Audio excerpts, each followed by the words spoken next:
حدث هذا في زمن الاتحاد السوفيتي أثناء الحرب في أفغانستان. كان عمري 18 عاما. كان من المفترض أن أرسل إلى أفغانستان مع وحدة عسكرية. وهل تعرفون ما الذي يدهشني أكثر اليوم؟ كنت أنا نفسي يريد الذهاب. كنت أفكر في ذلك الوقت سأذهب إلى هناك وأثبت نفسي وأصبح بطلا. في المساء الذي سبق سفرنا طلبت أختي من أحد الضباط أن يسمح لي بقضاء مساء واحد معها. ذهبت إلى بيتها. جلسنا مع العائلة وأكلنا اللحم والبشبرمك. في صباح اليوم التالي كان علي أن أعود قبل الساعة 10. عدت، لكن مجموعتي كانت قد غادرت. قال رأيت لقد غادروا بالطائرة ليلا وأنت بقيت هنا. وهل تعرفون ماذا شعرت؟ لقد شعرت حتى بخيبة الأمل.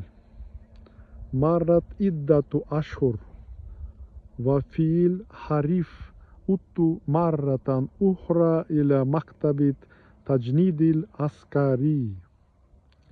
نظر ضابط آخر إلى أوراقي وسألني: هل كان من المفترض أن تذهب إلى أفغانستان في الربيع؟ قلت نعم. نظر إلي وقال: لقد كنت محظوظا جدا. ثم أخبرني أن المجموعة التي كان من المفترض أن أغادر معها قد قتلت.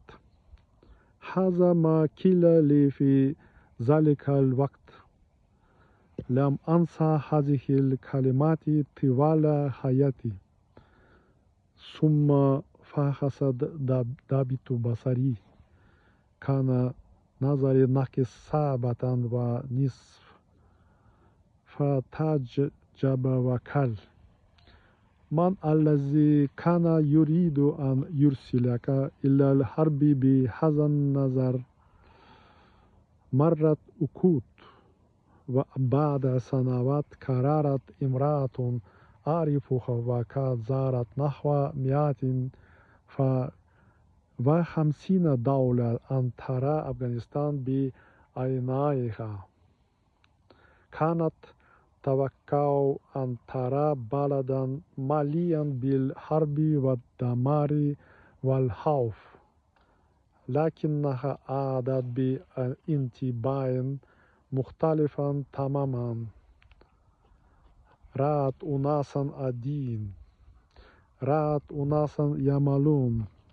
رأت أناسا يعملون في الزراعة ويولون أسرهم.